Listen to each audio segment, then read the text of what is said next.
A very good afternoon, dear students. So for today, beta, we are going to learn the letter number 17, which was left. Write a letter to the editor of a daily newspaper emphasizing the need for moral values in our curriculum.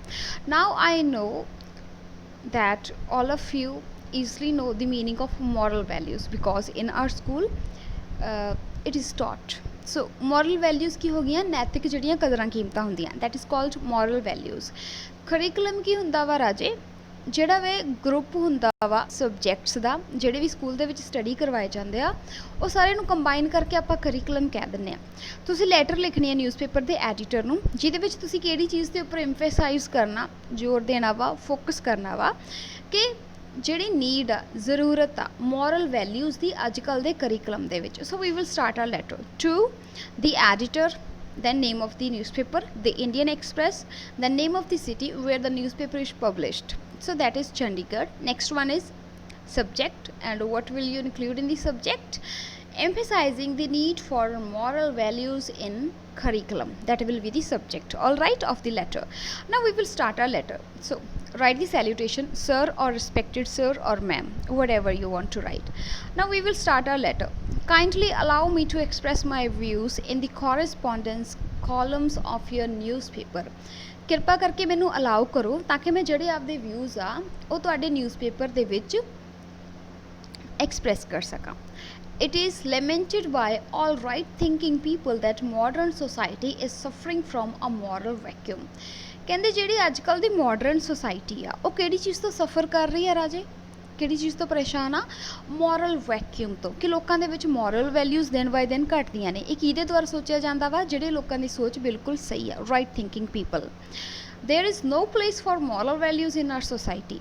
ਕਹਿੰਦੇ ਜਿਹੜੀ ਸਾਡੀ society ਆ ਉਹਦੇ ਵਿੱਚ ਕੋਈ ਜਗ੍ਹਾ ਹੀ ਹੈ ਨਹੀਂ ਮੋਰਲ ਵੈਲਿਊਜ਼ ਦੇ ਲਈ। In olden days, ਪੁਰਾਣੇ ਦਿਨ, religious and moral values were highly valued. ਕਹਿੰਦੇ ਜਿਹੜੀਆਂ religious ਤੇ moral values ਹੁੰਦੀਆਂ ਸੀ ਉਹਦੀ ਜ਼ਿਆਦਾ ਕਦਰ ਕੀਤੀ ਜਾਂਦੀ ਸੀ ਪੁਰਾਣੇ ਸਮੇਂ ਦੇ ਵਿੱਚ। ਦੇ ਵਰ ਦ ਬੇਸਿਸ ਆਫ ਇੰਡੀਅਨ ਕਲਚਰ।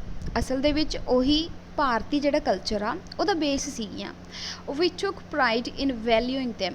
ਸਾਨੂੰ ਬਹੁਤ ਮਾਣ ਹੁੰਦਾ ਸੀ ਕਿ ਅਸੀਂ ਨੈਤਿਕ ਕਦਰਾਂ ਕੀਮਤਾਂ ਦੀ ਪਾਲਣਾ ਕਰਦੇ ਹਾਂ ਅਤੇ ਅਸੀਂ ਜਿਹੜੀਆਂ ਧਾਰਮਿਕ ਸਾਡੀਆਂ ਕਦਰਾਂ ਕੀਮਤਾਂ ਨੇ ਉਹਨੂੰ ਵੀ ਫੋਲੋ ਕਰਦੇ ਹਾਂ। But the modern society has left all the moral values. ਪਰ ਜਿਹੜੀ ਕਹਿੰਦੇ ਮਾਡਰਨ ਸੋਸਾਇਟੀ ਆ ਉਹਨੇ ਸਾਰੀਆਂ ਮੋਰਲ ਵੈਲਿਊਜ਼ ਛੱਡ ਦਿੱਤੀਆਂ ਨੇ under the bed influence of ਮੈਟੀਰੀਅਲਿਜ਼ਮ। ਕਾਹਦੇ ਇਨਫਲੂਐਂਸ ਦੇ ਹੇਠਾਂ ਰਾਜੇ? ਮੈਟੀਰੀਅਲਿਜ਼ਮ। ਮੈਟੀਰੀਅਲਿਜ਼ਮ ਕੀ ਆ? ਜਦੋਂ ਆਪਾਂ ਮੈਟੀਰੀਅਲਿਸਟਿਕ ਥਿੰਗਸ ਦੇ ਪਿੱਛੇ ਭੱਜਦੇ ਹਾਂ, ਪਦਾਰਥਵਾਦੀ ਬਣ ਜਾਂਦੇ ਆ ਜਦੋਂ ਆਪਾਂ ਨੂੰ ਇਹ ਹੁੰਦਾ ਮੇਰੇ ਕੋਲ ਆ ਵੀ ਚੀਜ਼ ਹੋਵੇ, ਆ ਵੀ ਹੋਵੇ, that is called materialism, money basically. Most of the social ills in our society are there because morality has been divorced from life. ਦੇਖੋ ਕਿੰਨਾ ਵਧੀਆ ਲਿਖਿਆ। ਕਹਿੰਦੇ ਅੱਜ ਕੱਲ੍ਹ ਜਿਹੜੀਆਂ ਸੋਸ਼ਲ ਸਮਾਜਿਕ ਬੁਰਾਈਆਂ ਆਪਣੀ ਸੁਸਾਇਟੀ ਦੇ ਵਿੱਚ ਦੇਖਣ ਨੂੰ ਮਿਲਦੀਆਂ ਨੇ ਉਹਦਾ ਮੇਨ ਕਾਰਨ ਇਹੀ ਆ ਕਿਉਂਕਿ ਜਿਹੜੀ ਮੋਰੈਲਿਟੀ ਆ, ਜਿਹੜੀ ਨੈਤਿਕਤਾ ਹੈਗੀ ਉਹ ਅਸਲ ਦੇ ਵਿੱਚ ਜ਼ਿੰਦਗੀ ਦੇ ਵਿੱਚੋਂ ਅਲੱਗ ਹੋ ਚੁੱਕੀ ਆ, ਡਾਇਵੋਰਸਡ ਹੋ ਚੁੱਕੀ ਆ, ਅਲੱਗ ਹੋ ਚੁੱਕੀ ਆ।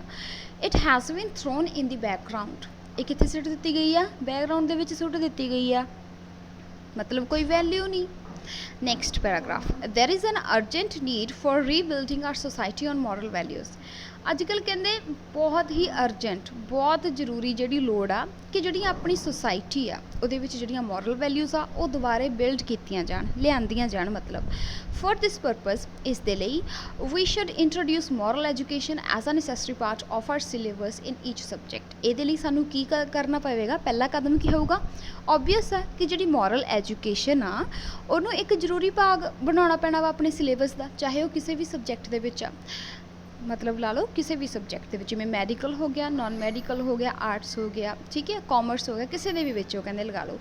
It is not that we should preach dogmatism or communalism. ਕਹਿੰਦੇ ਇੱਦਾਂ ਨਹੀਂ ਹੋਣਾ ਚਾਹੀਦਾ ਵੀ ਅਸੀਂ ਕਮਿਊਨਲਿਜ਼ਮ ਨੂੰ ਕੀ ਕਰੀਏ? ਪ੍ਰੀਚ ਕਰੀਏ, ਭਾਸ਼ਣ ਦਈਏ ਕਮਿਊਨਲਿਜ਼ਮ ਦੇ ਉੱਪਰ। We should try to inject moral values in the minds of students. ਸਾਨੂੰ ਕੀ ਕੋਸ਼ਿਸ਼ ਕਰਨੀ ਚਾਹੀਦੀ ਆ ਕਿ ਜਿੰਨੀਆਂ ਅਸੀਂ ਮੋਰਲ ਵੈਲਿਊਜ਼ ਬੱਚਿਆਂ ਨੂੰ ਸਿਖਾ ਸਕਦੇ ਹਾਂ ਸਕੂਲ ਲੈਵਲ 'ਤੇ, ਐਟਲੀਸਟ ਓਡੀਆਂ ਤਾਂ ਸਿਖਾਈਏ। Students should be taught the value of truth, honesty, justice, good moral character, brotherhood, love for one fellow man. ਬੱਚਿਆਂ ਨੂੰ ਕੀ ਸਿਖਾਉਣਾ ਚਾਹੀਦਾ ਵਾ? ਸੱਚਾਈ, ਇਮਾਨਦਾਰੀ, ਜਸਟਿਸ ਵਗੈਰਾ, ਇਹ ਸਾਰੀਆਂ ਮੋਰਲ ਵੈਲਿਊਜ਼ ਬੱਚਿਆਂ ਨੂੰ ਸਿਖਾਉਣੀਆਂ ਚਾਹੀਦੀਆਂ ਨੇ। ਕਰਪਟ ਪ੍ਰੈਕਟਿਸਿਸ, ਕਰਪਟ ਹੁੰਦੀਆਂ ਨੇ ਜਿਹੜੀਆਂ ਖਰਾਬ ਹੋ ਚੁੱਕੀਆਂ ਨੇ, ਆਰ ਪ੍ਰੈਵਲੈਂਟ ਇਨ ਆਰ ਸੋਸਾਇਟੀ, ਕਹਿੰਦੇ ਉਹ ਜ਼ਿਆਦਾ ਚੱਲ ਰਹੀਆਂ ਨੇ ਆਪਣੀ ਸੁਸਾਇਟੀ ਦੇ ਵਿੱਚ ਦੇਖੀਆਂ ਜਾਂਦੀਆਂ ਨੇ। Should be brought to the notice of R students, ਜਿਹੜੀਆਂ ਹੁਣ ਬੁਰਾਈਆਂ ਚੱਲ ਰਹੀਆਂ ਨੇ ਸੁਸਾਇਟੀ ਦੇ ਵਿੱਚ ਉਹਨਾਂ ਦੇ ਬਾਰੇ ਆਪਾਂ ਨੂੰ ਬੱਚਿਆਂ ਨੂੰ ਕਹਿੰਦੇ ਦੱਸਣਾ ਚਾਹੀਦਾ ਵਾ। ਦੇਰ should be lectures on moral values in all classes. ਇਸ ਤੋਂ ਇਲਾਵਾ ਪਹਿਲਾਂ ਤਾਂ ਦੇਖੋ ਕੀ ਕਹਤਾ ਉਹਨਾਂ ਨੇ ਵੀ ਇਹਨੂੰ ਇੱਕ ਨੈਸੈਸਰੀ ਸਬਜੈਕਟ ਬਣਾ ਦਿਓ। ਦੂਸਰਾ ਕੀ ਕਹਿ ਦਿੱਤਾ ਰਾਜੇ ਉਹਨਾਂ ਨੇ ਵੀ ਜਿਹੜੀਆਂ ਸਾਰੀਆਂ ਕਲਾਸਿਸ ਆ ਉਹਦੇ ਵਿੱਚ ਲੈਕਚਰ ਕਰਵਾਏ ਜਾਣ ਮੋਰਲ ਵੈਲਿਊਜ਼ ਦੇ ਉੱਪਰ।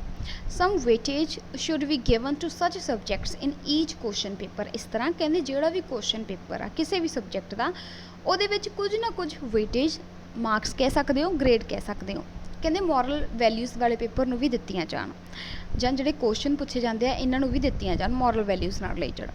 ਦਿਸ could be a long way in inspiring our students to assimilate some of the moral values. ਇਸ ਤਰ੍ਹਾਂ ਜਿਹੜੇ ਸਾਡੇ ਬੱਚੇ ਆ ਕਹਿੰਦੇ ਉਹਨਾਂ ਨੂੰ ਅਸੀਂ ਪ੍ਰੇਰਿਤ ਕਰ ਸਕਦੇ ਹਾਂ, ਇੰਸਪਾਇਰ ਕਰ ਸਕਦੇ ਹਾਂ ਕਿ ਉਹ ਮੋਰਲ ਵੈਲਿਊਜ਼ ਨੂੰ ਕੀ ਕਰਨ ਰਾਜੇ, ਗ੍ਰਹਿਣ ਕਰਨ। Okay, we will end the letter. Yours truly, your name, and most important, shift each and everything which is written to the right hand side to the left hand side. Okay, जो भी right hand side लिखा हुआ उन्हों left hand side आप shift कर देना। All right, so this was your letter. Now what you have to do, just learn it as well as also write it on your fair notebooks. All right beta, God bless you.